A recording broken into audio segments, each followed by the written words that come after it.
नमस्कार। ऋग्वेद के भाष्कर और उनका काल निर्धारण। वेदों के भाष्कर क्रम में चारों वेदों के भाष्करों का उल्लेख किया जा चुका है। यहाँ ऋग्वेद के प्रसिद्ध भाष्यकारों के विषय में विचार किया जा रहा है। पहला, स्कंद स्वामी।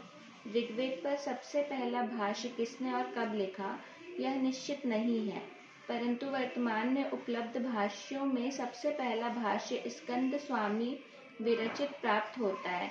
इतिहास ग्रंथों से ज्ञात होता है कि वेदों के अर्थ समझने और समझाने की प्रवृत्ति विशेष रूप से कुमारिल शंकर के समय से जागरूक हुई। स्कंद स्वामी का आविर्भाव काल यही माना जाता है। यह समय विक्रम संवत 672 अर्थात 625 ईस्वी के आसपास का होना चाहिए, क्योंकि ऐसी प्रसिद्धि है कि शतपथ ब्राह्मण के प्रसिद्ध भास्कर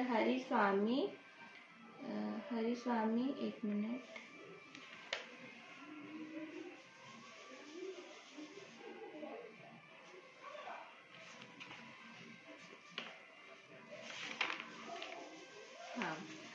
हरिस्वामी 639 ईस्वी को स्कंद स्वामी ने अपना ऋग भाष्य पढ़ाया था।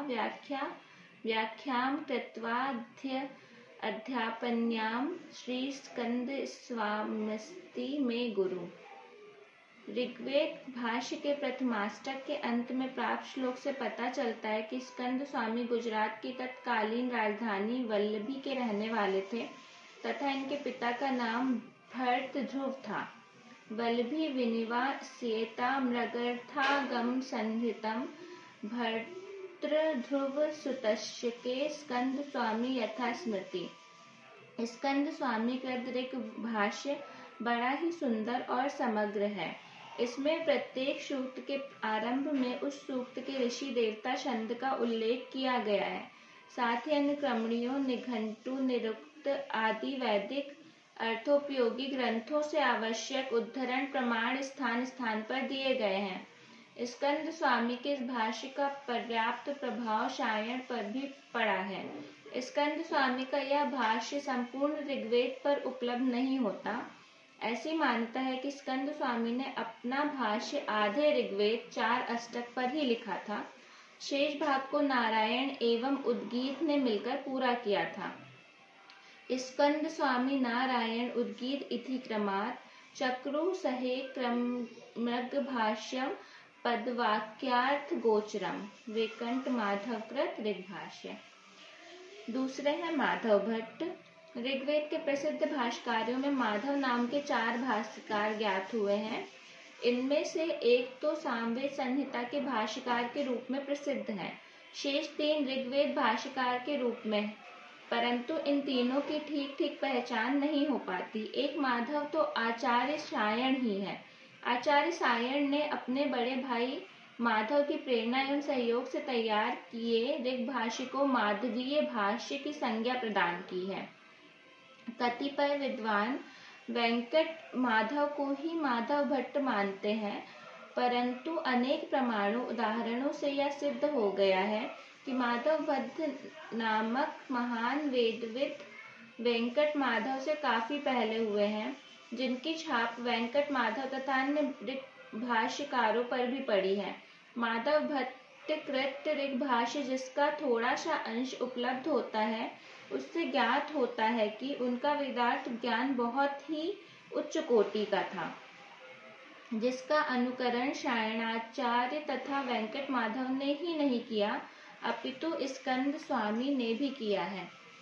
इससे यह भी सिद्ध होता है कि माधव भट्ट का समय स्कंद स्वामी सप्तम शती से भी सुतराम प्राचीन है, जिसकी सुनिश्चित रूप आज भी इतिहासकारों के लिए एक पहेली बनकर रह गया है।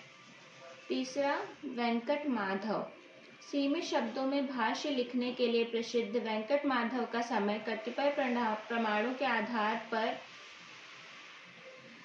1050 से 1150 ईस्वी के मध्य माना जाता है। इनकी पुष्टि स्कंद स्वामी कृत ऋग भाष्य की भूमिका पृष्ठ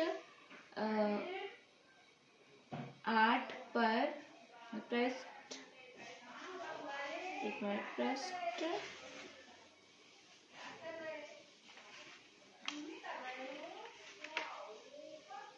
पृष्ठ 7 पर पंडित सांब शिव शास्त्री ने की है। वेंकट माधव कृत भाष्य अत्यधिक संक्षिप्त है। इसमें न व्याकरणात्मक टिप्पणी है और न अन्य कोई टिप्पणी, केवल पदों की व्याख्या पर्यायवाची शब्दों को देकर की गई है। एक विशेषता इसमें विशेष रूप से पाई जाती है, वह है ब्राह्मण ग्रंथों से सुंदर रीति से प्रस्तुत किए गए प्रमाण। चौथे हैं धानुष्यज्वा। विक्रम की 13वीं शती से पूर्व विद्यमान रहने वाले धानुष्यज्वा नामक वेद भाष्यकार का उल्लेख प्रायः इतिहास ग्रंथों में पाया जाता है। इनके द्वारा वेदों के भाष्य किए जाने का संकेत त्रिवेदी भाष्यकार तथा त्रयीनिष्ठ वृद्ध संज्ञाओं से प्राप्त होता है। इससे अधिक ना तो इनके विषय में और ना ही इनके भाष्य के विषय में ज्ञात हो सकता है। इतिहास इस संदर्भ में प्रायः मौन ही है। पांचवे हैं आनंद तीर्थ।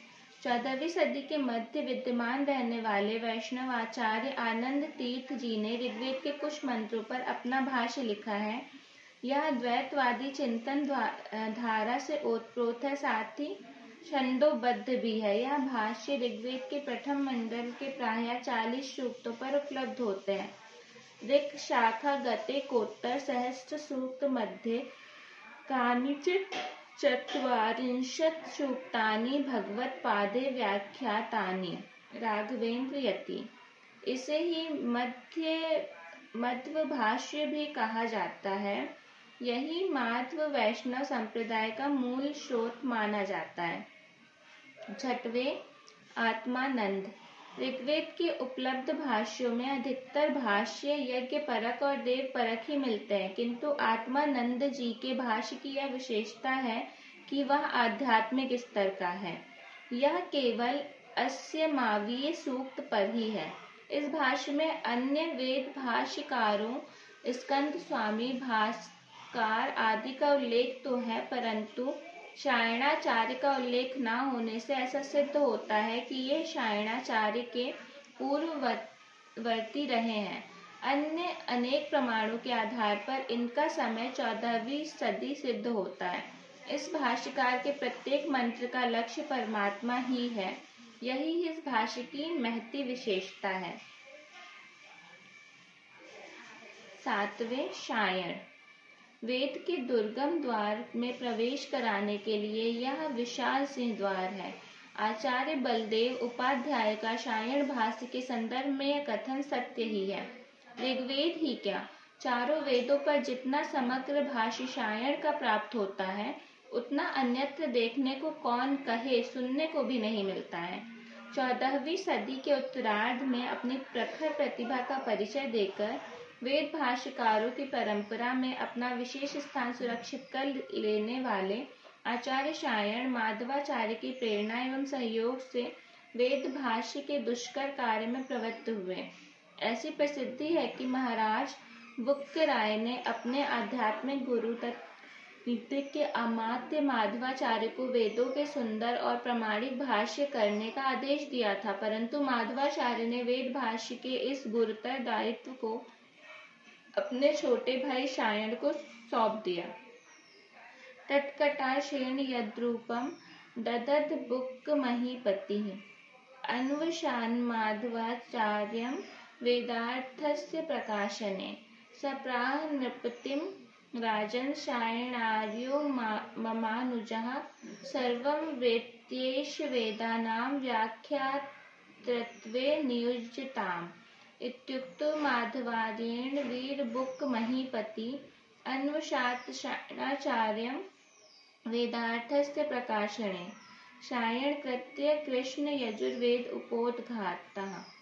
शायण ने इस गुरु गंभीर दायित्व का निर्वाह अपनी अलौकिक विद्वत्ता, व्यापक पांडित्य तथा विस्मयकारी अध्यवसाय से सहज ही किया।